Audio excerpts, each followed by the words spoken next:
Hello, everyone, and welcome back to the Patriots Real Time Podcast. I'm your host, Theo Diaz, joined alongside Austin Ray.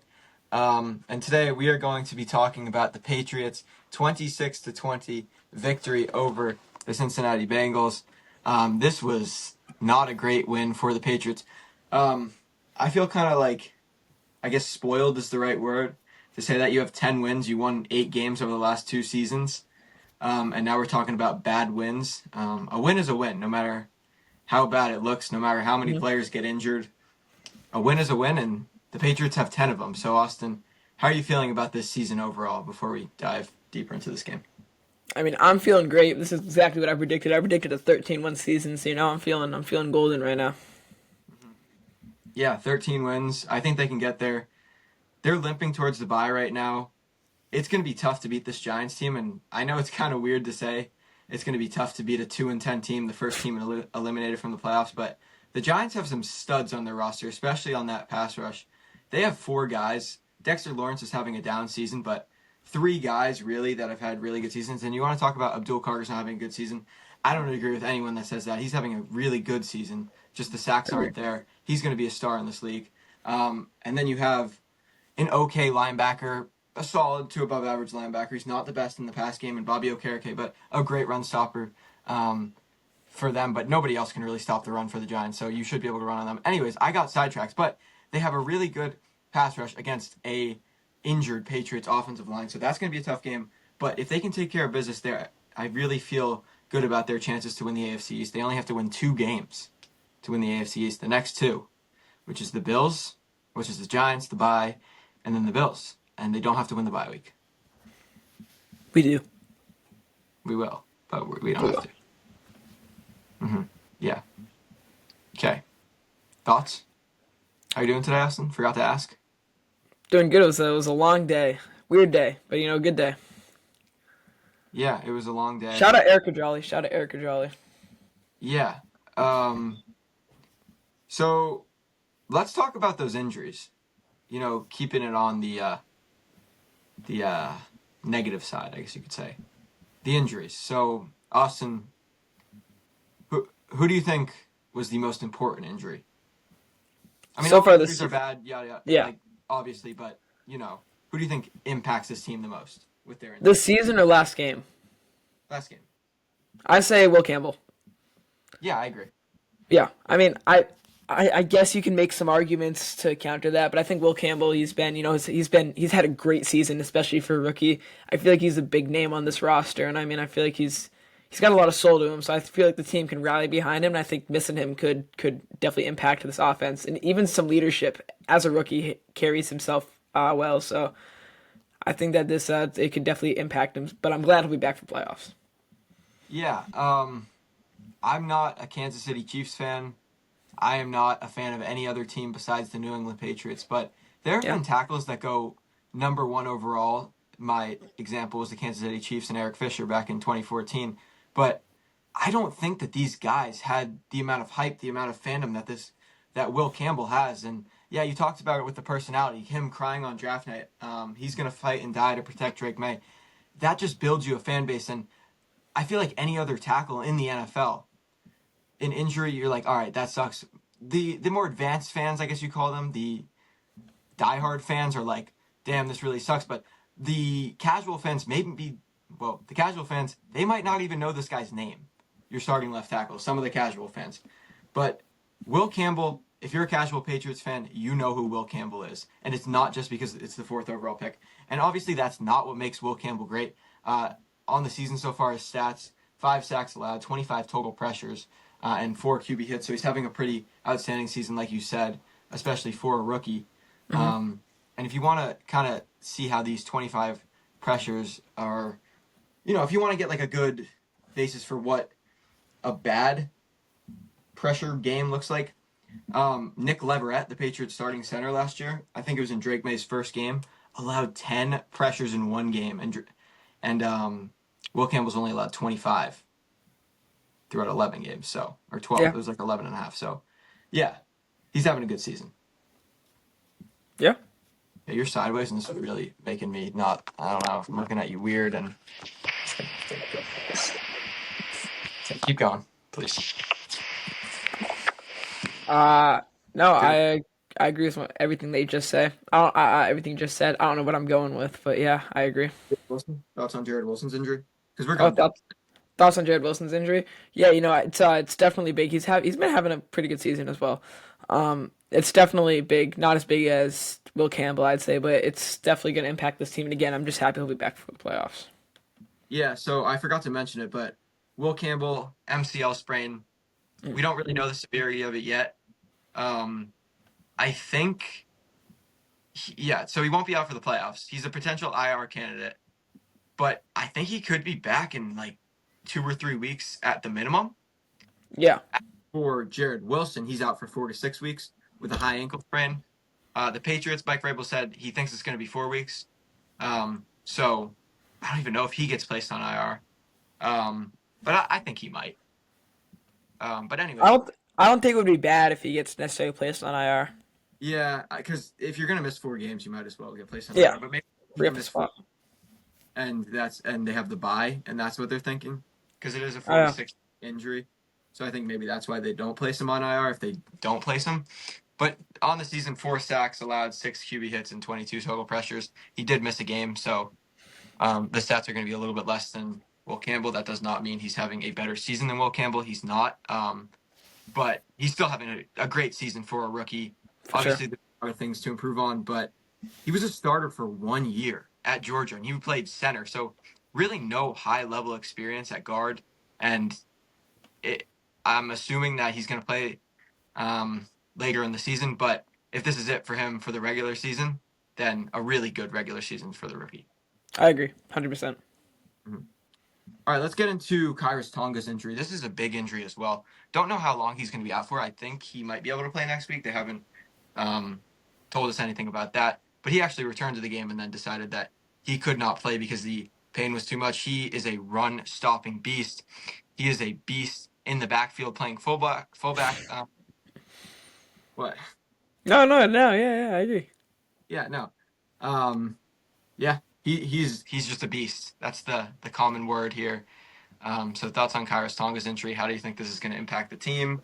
And hopefully it doesn't impact the team because hopefully he'll be back on Monday night.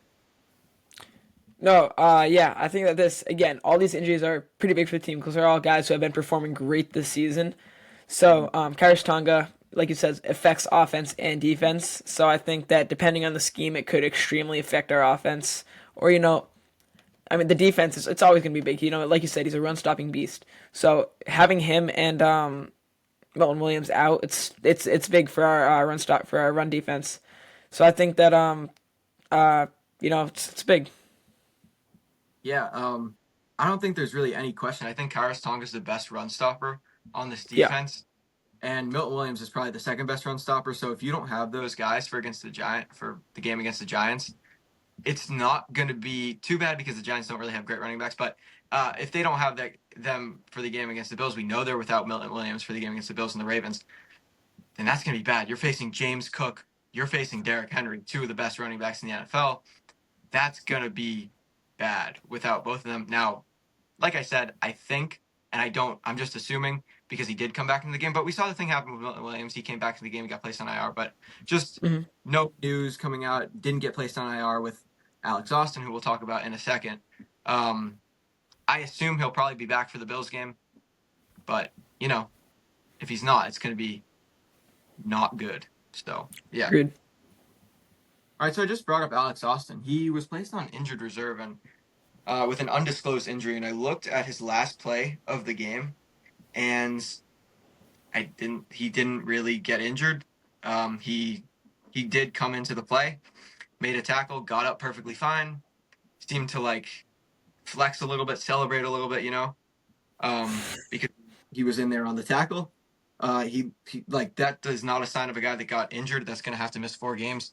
The play before though, he did kind of get rolled up on his knee on the kickoff return or kickoff before, so maybe that was the play. But he did come back into the game if he I was in. I I didn't notice that play, but yeah, I think that Yeah, I just rewatched the play because I wanted to see what happened, but I don't know. Like it didn't look like he got hurt, so maybe it was like an injury where it happens because you don't want to speculate, obviously, but could have happened. Um, what do you call it? Outside of the game, obviously, in the 2 days, maybe it happened in a workout, which would obviously really suck for Alex Austin. Or maybe they gave him the Foxborough flu. I don't know. Um, the Foxborough flu is when a player's not playing well, so they make up Yeah. an injury. No, no, no. I don't think they gave him the Foxborough flu. Well, he did get benched for Charles Woods and hasn't really played any or much cornerback since. So yeah, but now they only got 4 cornerbacks on the roster for the next 4 games, unless they obviously sign someone. But yeah, thoughts on Alex Austin's injury? Yeah, I mean, it's not. I don't know. There's not to say much more to say. 4 cornerbacks. Mhm. You gonna have to slide Del Pettis in there. Well, they only got 3 safeties. Oh, I forgot an injury. It's This okay. is actually a big one. Del Pettis can play both. Brandon Schooler Brendan's. Oh, yeah. You want to talk about it? called it. Um, I actually missed where he got hurt. Yeah, no, I left to go get food, and I came back, and my dad's like, "Oh, Brendan Schooler," and I'm like, "Oh, that's not good." So yeah, he's one of the best special teamers in the NFL, and now with only having no, the best, yeah, the best, Yeah. and if not having and now only having 4 cornerbacks on the team, he's one of those guys that you can throw in there and feel Yeah. like you have someone there at least. um, but someone that knows how to play the position. But having him off he's a huge leadership guy. He's an all-pro cornerback, not a cornerback, all-pro special teamer, and yeah, I think it's just big. Every No, it single is one of these big. energy, oh, every single one of these injuries this game, I feel like was big. Yeah. It didn't look good for Brendan Schooler. He immediately grabbed his ankle. I wasn't able to see. I watched it from like 3 different angles. Uh, yeah, not like I did watch it from 3 different angles. I couldn't see where he got hurt. I obviously like saw the play, but I didn't really see like how it happened. But he immediately grabs his ankle. He's on the ground. Did not look good. The reaction didn't look good. I didn't like I said didn't see the injury, but not good. Brendan Schooler, you mentioned it, all pro gunner, all pro special teamer. Um, so yeah, we'll see what they do there. You would think maybe Alex Austin would be the replacement, but obviously he's out for the next 4 games. So I don't know who's going to replace Brendan Schooler. We do not know, but not good injury wise. And the last thing I wanted to mention was Will Campbell, Jared Wilson, Kyrus Tonga, and Brendan Schooler did not get placed on IR. None of them got placed on IR today. And you may be saying, okay, it's a random day. No, but they placed Alex Austin on IR. And usually when you make roster moves, you'll just make all of them. And maybe they didn't get the MRI back yet for Campbell because I know they haven't because they haven't released it. But I don't know. Maybe that's a good sign that they didn't put him on IR. Am I reading too much into this, Austin? No, I no, I completely agree. I think that you said it. I think maybe there's a chance they're still missing a couple key things in diagnosing these injuries, but I think that them not being placed on air gives us hope, and not like you said, not to speculate, sort of hints that they'll be back sooner than 4 weeks for some of them. Sooner rather. Oh, yeah. Sure. That works. All right. 3 up, 3 down. Austin, lead us off. So yeah, my number one up was Marcus Jones pick six. Just Marcus Jones in general. He had a good game. He had a couple big pass breakups, and especially at the end of the game, and that pick six, just a good game for Marcus Jones all around. Yep, I had Marcus Jones as my number one as well. The pick six was great. He had the game-winning pass breakup as well. The one thing I would say is that fourth and I don't remember exactly how many yards, but his fourth down, he let a pass go right through his hands for the conversions. This was on the final Oh yeah, drive. I don't know you're if you right. remember Yeah, this. yeah, he jumped for it. Yeah, I mean, yeah, you don't. It went through his hands, so you can't really say it was a size thing. Maybe try to bat the ball down there. Obviously, I'm not going to teach Marcus Jones how to play cornerback because he's one of the best in the NFL, which is kind of crazy. He's having a better season than Christian Gonzalez. Is that crazy to say? it it sounds crazy, but it's really not. Yeah. So Marcus Jones is one of the best corners in the league in terms of just this year. So I'm obviously not going to tell him how to play cornerback. He already had the pick in the game. He probably has the best hands on the defensive side of the ball I maybe agree. Gonzo, Nah, I maybe give it to Gonzo. Marcus Jones.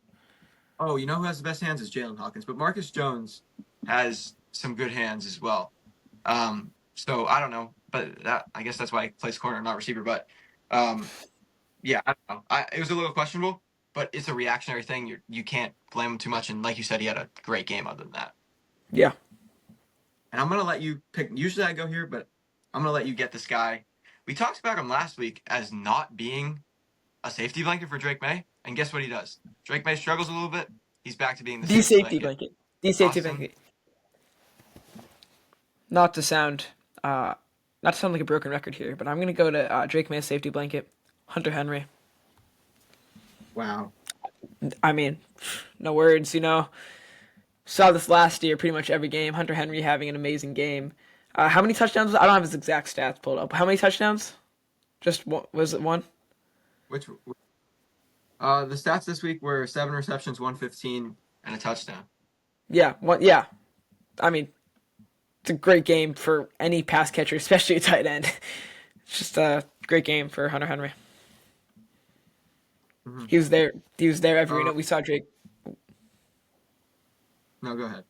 We saw Drake May struggle out of the gates, but Hunter Henry, he woke up. He had a huge game. Maybe this shows that maybe they're going to get the tight ends more involved in the future, trying to get some more targets for Drake May. Although he has had some great targets so far this year, but I think that it's just a great wake up game for Hunter Henry. Yep. Yeah, so that was his most receiving yards that he's ever had with Drake May, Oh wow, 115. So yeah, really good game from Hunter Henry, his best of the last 2 seasons. for Um, sure. yeah, and then I think so. We had the first two. I don't know if you had this as your number three, but I had Carlton Davis. He pretty much locked up T. Higgins the whole game.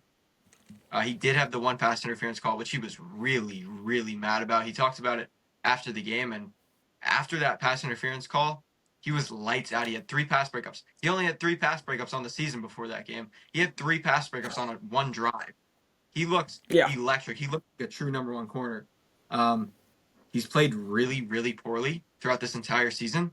But on that one drive, maybe this sparks something in Carlton Davis. Maybe you get the player that you think you were getting with Carlton Davis after this. I don't know. Maybe he woke up after he got a bad call on him from T or from the referee on Higgins play. Also, hopefully T Higgins is okay because he took a really bad shot to the head. that I think yeah, he is.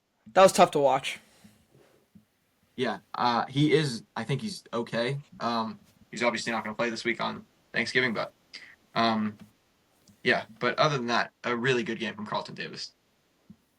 Yeah, no, I had him at my number three too. I think that he was electric. He had some diving pass breakups too. You can't just right? Yeah, yeah. No, no, nothing, Yeah. nothing. Keep going. Sorry, that quizzical Nothing. look got me. That got me confused. No, yeah, he is. Yeah, like you pretty much said it all. That was the Carlton Davis that we hoped we were getting, and I think it's exciting to see maybe that one call wakes him up for the rest of the season. He's lights out. We have that would mean we have what three of our four light out cornerbacks right now, which would be awesome. Yeah, so I'm gonna get to one of those lights out corners that you said, who's usually pretty lights out. Unfortunately, this game he was not lights out. 3 receptions for 33 yards allowed and a touchdown. And I'm not talking about a touchdown in the first, the second, the third quarter, or even in garbage time. This was a touchdown to put the Bengals within 3 points of the Patriots. The Patriots go down, kick the field goal, Andy Borgales make a 6 point game. But at the time, this was to put the Patriots within 4 points technically because of the extra point, but a 3 point game. And this was not Jamar Chase. This was not T. Higgins. This was not Andre Yosivas. This was Mitch Tinsley, the wide receiver for the Bengals that burnt Christian Gonzalez for a touchdown in a high leverage situation. Yeah. Thoughts? No, yeah, that's nothing of what you expect from Gonzo, and hopefully we don't see that again. You get beat every once in a while. That's it's part of the game. But yeah, just hope he wakes up. Yeah, I'm a little bit worried, not about Gonzo just from this game, but because he's been really good all season. He's probably going to be he's probably going to get another All Pro selection, but he doesn't really get up for bad players, and that's why he struggles sometimes against them. When he goes up against, let's say Jamar Chase was playing in this game, I guarantee you the stats would be 2 catches for 8 yards, no touchdowns. But when it's Mitch Yeah. Tinsley and he's covering T. Higgins half the time, it's like he locked up T. Higgins. Why? Because T. Higgins is a top 15 receiver and he can actually get up for him. But when it's in the you see this in the preseason too. Like he's not going 100% in the preseason and training camp, and that's obviously not a bad thing. But it's just like when you're facing a team that doesn't have a great wide receiver, Gonzo doesn't usually get up, and sometimes he'll allow some underneath plays, which he would be all over if it was a top 10 wide receiver. Yeah. Mm-hmm. All right, what Yeah. was your number two bad? We've touched on it a lot, just the injuries. I think this was the most injuries and the biggest injuries I can recall in a long time. And, it's any of these can hurt, and I'm just hoping that all these guys can come back. And I'm just happy it didn't have an immediate effect on the game. That was an immediate, very large effect on the game. So, it's just something that you don't want and something that could have been much worse than it is. Yeah, really kind of got lucky that none of those injuries seem. We don't know about Tonga and Schooler, but the two rookie offensive lineman injuries do not seem to be too long term. Um, and then also Morgan Moses, who went out with an illness, he was able to return. So really fortunate there. But yeah, injuries, obviously, that field is cursed. There were probably as Yeah. many Bengals that went Yeah. down Oh in yeah, it that was game as Patriots. So for sure. it was awful. But yeah, so I had not being able to replace Milton Williams as my second back. Obviously injuries, but I went ahead and I watched every snap that Corey Durden played. And the reason why I went with Corey Durden is because that was the guy the Patriots chose to play primarily on pass downs and a little bit in the run. So who does that sound like? That sounds like Milton Williams. So that's who the Patriots chose to replace Milton Williams. I had him having 7 good reps, 9 bad reps, and the rest of them were just eh. He was getting double teamed a lot, so it's okay. He had 2 nice plays to start the game when he was pretty much well rested. So the theme that I'm coming across with Corey Durden is that when he has a lot of rest, and this is why he was so effective early in the season when Milton Williams was playing, is because he didn't have to play 2 to 3 snaps per 4 downs. So Yeah.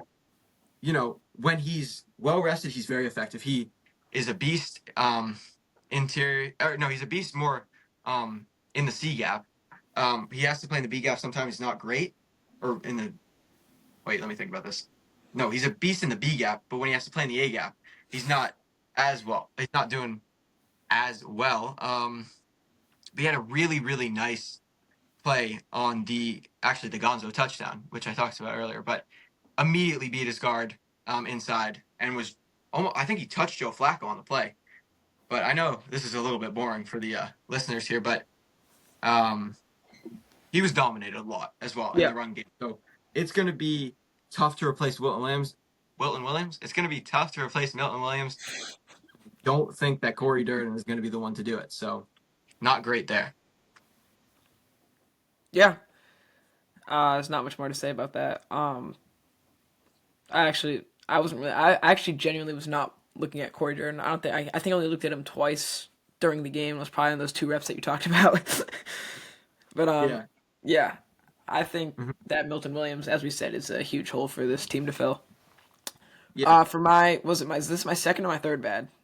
I think this is your third. My third. All right, yeah, sure. Say third. I'm gonna say the way the offense started out. I Mhm. think that we are going against a Bengals defense who has been historically a bottom defense. I mean, sure, they played good. What's that? I forgot to mention that. Yeah, this is against an awful Yeah, defense. it's historically bad defense, and we go out and we can't move the ball. It was tough to watch. The Drake May pick six. That was his first pick six ever, correct? Yep. Yeah. So it's not something that you see much. It's just an unfortunate event. but I just feel like that we couldn't get it moving, and like I think it was towards in the middle of the second quarter we were finally able to start looking a little bit like the Patriots again. Yeah, so I actually want to break down that Drake May pick six, but before 3 for 7 for 16 yards in the period you're talking about, Drake May, Mhm. that is, with an interception, not good. He had a lot of No, receivers that were wide open. Do you remember that one throw where um, it was Austin Hooper who came across the middle of the field? Travion Henderson was just out in the flat and he missed both of them. It didn't really look like we didn't. I don't even know who he was yeah, throwing it to, but yeah, yeah. he like kind of threw to both of them. He ended up throwing to neither of them. Um, on that play, I think every single receiver was wide open. Mac Hollins didn't have a player within 12 yards of him, and Drake no pressure at that time. So sometimes you could be like, this guy is wide open. It's like Drake May's already sacked, but no, this Mac Hollins was wide open, and we talk about this defense being bad. Drake May wasn't really able to exploit the bad defense early on, but Mhm. towards the end, towards really just right after the pick six, he was able to do that. So let's talk about this Yeah. pick six, really. All right. This might be the weirdest formation of all time, Austin. You're going to be like, what the heck is going on? So I want to start with a three receiver bunch set. And you can't even call it a three receiver bunch set because there's only one receiver. We have Kayshawn lined up on the right side. Behind him Mhm. is Travion Henderson. And then to the left of him, Austin, I'd like you to take a wild guess on who is to the left of Travion Henderson, or to the left of Kayshawn Boutte in front of Travion Henderson. Stephon Diggs. No, it's Ben Brown, who is out there. He's playing good 10 yards from the right tackle, maybe even more. I think that's like 15 yards from Morgan Moses. He's out there. Okay, so what are we doing there? Then we have 5 offensive linemen. So okay, so who's playing left guard? Well, actually, it's Will Campbell who's playing left guard. So who's playing left tackle? That would be Hunter Henry. Okay, Hunter Henry is playing left tackle to start this. Okay, the offensive line, the other offensive line is normal, and then you kind of have Stephon Diggs and Mac Hollins at the top. Okay, Mhm. they're lined up normally. Looks fine. So other than the bottom, this seems normal. Not really. All right, so let's start the play here. You can't see it, but I'll describe it. Hunter Henry leaves his left tackle spot and runs down the field. Ben Brown takes one step and does not move an inch. After that, Kayshawn Boutte takes 2 steps, pretends it's a run block. Right now, this would be normal, right? Okay, you're trying to sell them on a run block. Stephon Diggs does the same thing, except for the fact there's no running back in the backfield. So I don't understand how they're pretending to run block when there's no running back in the backfield. Now, somehow, this play works perfectly, and Hunter Henry becomes wide open up the seam. And Drake May, of course, throws the ball to him. Mac Hollins was also open on the left sideline. The two guys that actually ran routes on this play were wide open. Well, Mac Hollins was about to be open. So Drake May throws the ball to Hunter Henry, throws it way behind him, and it gets intercepted, and you know the rest. He runs it back for a touchdown. So one of the weirdest plays I've ever seen in my life. And it actually worked if Drake May had a good pass. So shout out Josh McDaniels. Yeah. Try new things. New things work. Yeah, I'll have to show this to you later, but I don't think I've ever seen a play like that. I've I'm trying to visualize what I saw, and yeah, all I just remember is a bunch of like bunches. I don't know how to describe it. Yeah, no, it was weird, but it worked. It should have worked at least. You know, Drake May didn't throw the interception, but We're kidding, that's all Drake. right. We love you. Yeah, of course. Um, I have more stuff, but do we want to do trivia now and then get into more advanced? Because I feel like we've done a lot of advanced stuff in this podcast. Yeah, I agree. So, you know, we're leveling up. Trust, trust. Yeah, All right, talking forever. so Okay, this is some very hard trivia. Got a little help from a friend here. It's some. I don't know if you're gonna be able to get this. what's Oh, the I, friend's I name? can't. I can't expose that. Oh, okay. I can't expose that. Okay. So its name starts with a C. Okay, I got it. So it might not be right then. Oh no, no, it's right. Okay. It's You just always have. right. I fact checked it. Okay. All right, Theo. Awesome. In the 2001 AFC Championship game versus the Steelers, who scored the only offensive touchdown for the Patriots? David Patton. That is incorrect. That's not. Jermaine Wiggins. That's incorrect. You got it wrong. That's It's David Patton. it's correct. Nope, David Patton scored a touchdown for the Patriots in the AFC Championship game. Yeah, no, yeah, I'm sorry, I misspoke. It was correct. I misread the name. I misread the answer to the wrong question. Okay, so David Wiggins, we know, is the next answer. So nope. So now we're gonna skip that question. Uh, let me find another question. Which Patriots player recorded 3 sacks, a forced fumble, and a fumble recovery in the Snow Bowl game versus the Raiders? Mm, this is a real stat. I might have just lost my question, so we might have to disregard that. Why? What happens? I might have just accidentally closed my browser. Oh, you can just read it. All right, Theo, we have some new trivia. Oh, thank God. You didn't know that one, did you? That was a Rabel. I don't think it was Rabel. So Theo, Mm-hmm. when the Patriots drafted Tom Brady in 2000, which two quarterbacks were on the roster? Oh, Drew Bledsoe. There was three actually. It was Drew Oh Bledsoe. no, that were guaranteed. Oh my God, I know this guy's name, and I can't. I just heard this guy's name over the weekend. Oh my God, what's his name? His first name starts with a J. Not helping me. What's his last name, start with? F.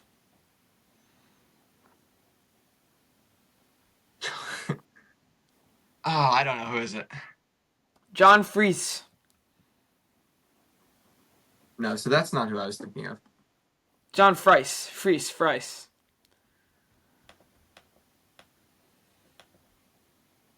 Wait, let me find it. Michael Bishop is who I was thinking of. Yeah, I've never heard of John Fright before, He was but supposed to be the I looked veteran it up number and it two. seems right. All right, next question. Yeah. Who is the only Patriots player to have thrown 4 passing touchdowns in a game without being the team's starting quarterback? For that season. Oh, for that season, but in the game he was a starting quarterback. Yes. Thinking Brady, which makes sense, but I don't think he ever threw 4 touchdowns in 2001. But I don't know. I don't think Garoppolo ever did it. He might. No, I don't think he did. Against the Cardinals, he might have. Brissett didn't do it ever. Drake May never did it last year. Matt Castle. The answer was Bailey Zappi. I'm kidding. It was Matt Castle. Oh, okay. Dude, I actually believe. I forgot about Bailey Zappi. I should have. Yeah. All right. I have one more question. This one's not so football, but Patriots pop culture. Before Pat Patriot, what was the proposed name for the Boston Patriots in 1960? The Boston Patriots. No, no, For the what? it was the Bay State You Warriors. lagged. What was the question? Before Pat Patriot, what was the proposed name for the Boston Patriots in 1960? But Pat Patriot isn't the name of the Patriots. It's just the Patriot. It's New England I just Patriots. You mean the mascot? During the 1985 AFC Championship run, which Patriots defender called the blitz audibles on the field? Probably Andre Tippett. Yeah. Can he keep going? This is fun. Which Patriots assistant quietly designed the core for the zero blitz cloud plan for the Rams? For the Rams? Oh, against the Rams? What year? 2001. Flores. 2001. 2001. Was it Romeo Crennel? Oh, it was Josh McDaniels? Who was it? Eric Mangini. Mancini, that little cheater, buddy. He wasn't a cheater. He actually ratted the Patriots out for cheating, but it's okay. All right, One more? last one. In the Yeah. 1960s, which Patriots home field had benches that literally sank into the mud? Well, they played at Fenway Park, BU. Um, I don't know if they played with BC. You should know this. Even I knew this one. The home field? Is it BU? Fenway. What is it? Alumni Stadium at BC. Uh, okay, let's go on to talking about, speaking of sinking. Actually, not speaking of sinking, but let's talk about Vidarian Lowe. So the Patriots are going from Will Campbell to Vidarian Lowe. Austin Vidarian Lowe was the starting left tackle for most, I think it was all 17. He didn't start in week 1, but I think he played every game other than that last season. He is severely, no, actually, Austin, what do you think of Vidarian Lowe? He is nothing compared to what to the level of football we've seen this year. I feel like. Right, but like, what if you had to give an opinion just about the guy? What would you say? Not related to like other people. In what sense? Like, is he good? Is he suck? Is he fine? I mean, he was on the offensive line last year, so I think that he is not good. okay.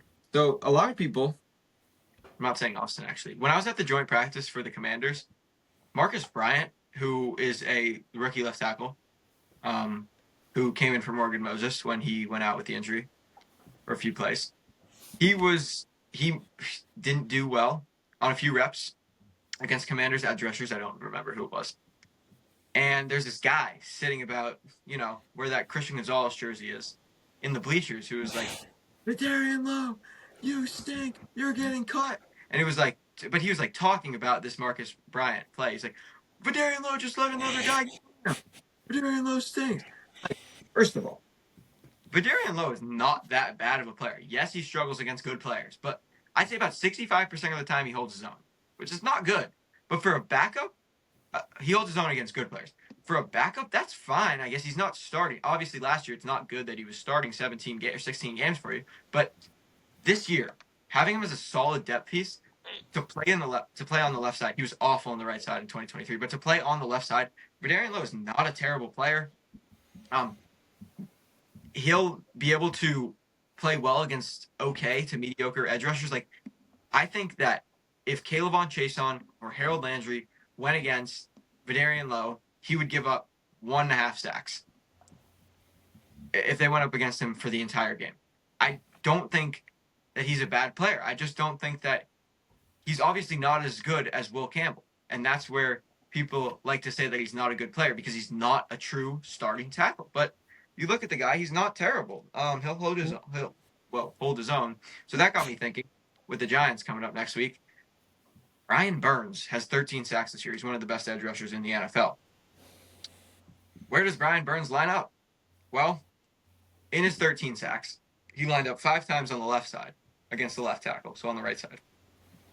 7 times on the right side. 1 time was against the right guard, but we'll count it on the right tackle. And 1 time against the left guard. So, wait, I lied. He lined up against the tight end 1 time, but on the right side, and 1 time against the left guard. Anyways, so he lined up against the left tackle 5 times on the sacks. That does not mean that he lined up against the left tackle every time, but it looks like he's better on the right side by 2 sacks. But I don't know. Hopefully, Brian Burns lines up on the right side because Morgan Moses is having a stellar season this year. Yes, he struggled with penalties a little bit, but other than that, he's having a good season pass protection wise. So I don't know. Obviously, they'll try to force Brian Burns to the left side because he can play on both sides very effectively. Like I said, 5 sacks against the left tackle. But yeah, so thoughts on Vidarian Lowe, the offensive line, and Brian Burns? I think we're going to be seeing Brian Burns lining up on both sides. Because, like you said, Vidarian Lowe's been playing. Not Vidarian Lowe. Morgan Moses has been playing amazing this year, and I think that they're going to see Vidarian Lowe. I think that the Giants are going to like that matchup, so I think that they're going to try to throw him over there. At least, probably, I'd say They'll throw him over there enough. Yes. And I talked about this earlier, but Abdul Carter's having a good season. He only Yeah. has half a sack, but he looks quick, and he's lining up inside on the plays that I've watched. I haven't watched too much tape on him, just a few plays. But he lined up inside. He looked really well. He looked really good on stunts with Brian Burns, which the Patriots cannot execute, by the way. Corey Durgan and I was watching his snaps. Corey Durgan and Christian Barmore like ran into each other on a stunt. So but he has 38 pressures, which is the 22nd most in the NFL. So for a guy that's a complete bust, 22nd in the NFL and a very important stat, that's not bad for a rookie, right? No. Yeah, I mean, I wouldn't call him a bust. I wouldn't call him a bust. no, yeah, just no, like half a sack, but That yeah. not good. But still, I don't think he's terrible. Also, goal line. Want to talk about the goal line? I forgot as that was. Yeah. You want to start us off with that? I forgot about that too. What it was 9 plays inside the on the goal line, and they scored 0 out of those 9 times. It was, I believe, it was 7 or 8 inside the 5. So yeah, so 7 or 8. My bad, that was 9 for some reason. So it was like yeah. So however many, more than 6, we'll say inside the 5, and they couldn't Yep. score once. That's not a good look. I mean, you have a lot of talented guys on this team, and I feel like that someone. I mean, yeah, you got to be able to mix it up. Try some Drake May maybe design quarterback draw. Mhm. Put in Mondre, try to shove it up the middle. Maybe even like hand the ball. No, No, they tried all those things. well That's the yeah, thing. or maybe even like get like a little fullback handoff. hmm So just a few plays that almost worked. Drake May had Hunter Henry open for a touchdown. I put a picture of it on my story. I don't know if you saw. I called it Matt Yeah, I Collins, saw but that. the defender, who is Joe Giles Harris, former Patriot, is literally on all fours at this moment. And Hunter Henry is wide open, and Drake May is preparing to throw to him. He decides to pump for some Pump reason, fakes. and Yep. yeah, waits to throw it a little bit later. But he was tripped up by Mike Onwenu on the play, and then Um, another goal line play was the Ramondre run. You talked about this. Westover went to block the defensive tackle instead of blocking the Mike. And if he blocks the linebacker, I think Mondre gets in. I know this is kind of reiterating for everyone that has seen it on my story, but then also I want to talk about the really good play called by Josh McDaniels. You remember the screen pass when they got backed up after the Mac Hollins OPI? Yes. The underhand screen pass. It was a Yes. really good, really well blocked play. Just Mike Onwenu missed a block, which ended up getting Hunter Henry tackled, but it was a really nice play. It was a fake handoff to Travion Henderson and then a flip screen. So he was in his bag. Josh McDaniels was in his bag this game. We talked about 2 exotic plays, but yeah. So that's pretty much the goal line. And then on 4th down, they ran a handoff to Ramondre. It was actually an RPO, which you see in Madden all the time. Austin loves to run RPOs in Madden, but he's also really good at Madden. Just shout out Austin. Beats me every time. I gotta get better at Madden. But I anyways, beat my I dad. almost My dad forfeited 50-0 in the third quarter last game. wow. I almost lost the Super Bowl on what's the second easiest mode? Pro. Pro. I won. I got the dub, but almost lost. Kayshawn Booty dunked on a guy for the game-winning touchdown. So shout out Kayshawn. But anyways, Ramondre Stevenson was an RPO. 2 guys came crashing off unblocked, and then Drake May decided to give the ball to Ramondre instead of keeping it. People are talking about how he had Hunter Henry open for a touchdown. I don't know if he really had enough time to throw it, but yeah. So those were the goal line plays. Last thoughts? Um, Nothing. I I I was thinking about doing this. Go ahead. I sound like a broken record when I say nothing, but I feel like that you especially really just like sum it all up. Thank you. Yeah. I was thinking of a game that we could do real quick. Because I was watching Instagram Reels. Those like you have to think of like 5 words and then you have to get it in like 10 words or less. Oh yeah. Want to do that Patriots edition? Like we'll do 3 words. You have to get it in 6 words or less. Yeah. 3 words or 3 people. All right. 3 words. Okay. 6 word. No, three people. Like three things, and then you have to get it in 6 words or less. So it can be people or like a thing. Hmm. Okay. And it has to be the Patriots. I'll make the words you get and say the things you have to guess. All right. Mm-hmm. See here. And it's all related to the Patriots. Let's see what else I got.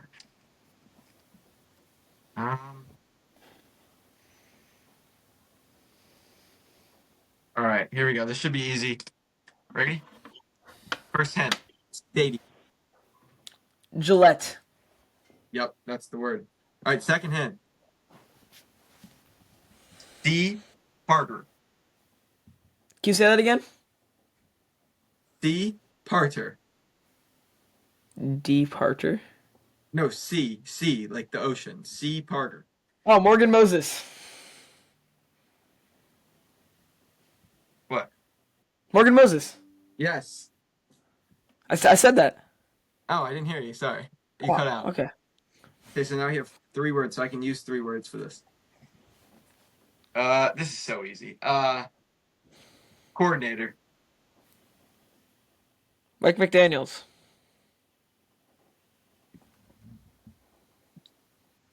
No. Uh, Drake and. Mike Vrabel. Wait. Drake and Josh McDaniels. Oh my It God. doesn't Wait, count. why did I say Mike McDaniels? I completely blanked out. I zoned out. So Drake and Josh. No, I And then zoned out. I realized Drake's name was Drake May, and so it wouldn't make sense. No, I zoned out. It's okay, Austin. We all make mistakes. Mike McDaniel, the head coach of the Miami Dolphins, not hope long. But yeah, all right, 47 minutes in. That will do it for the Patriots Real Time Podcast. If you're still with us, that's very impressive. But yeah, so Austin might not, maybe do a preview pod because I kind of want to dive into this Giants game a little bit more. Plus, we have an extra day, and we have Thanksgiving break, and we might have Sam Lowenstein. Oh yeah, Sam Lowenstein, yeah. So yeah, we could do that day. Dive into the Giants maybe a little bit. Yeah. So yeah, shout out Admiral Carter, shout out the Giants pass rush, and shout out Corey. JMO So, Winston. that'll do Shout it. out, shout out Jameson Winston. Yep, we'll get into this on the hypothetical preview podcast that might or may not be coming out. Follow Patriots Real Time and Patriots 3 and Austin Ray Photography on every single social media platform that you can think of. Thank you.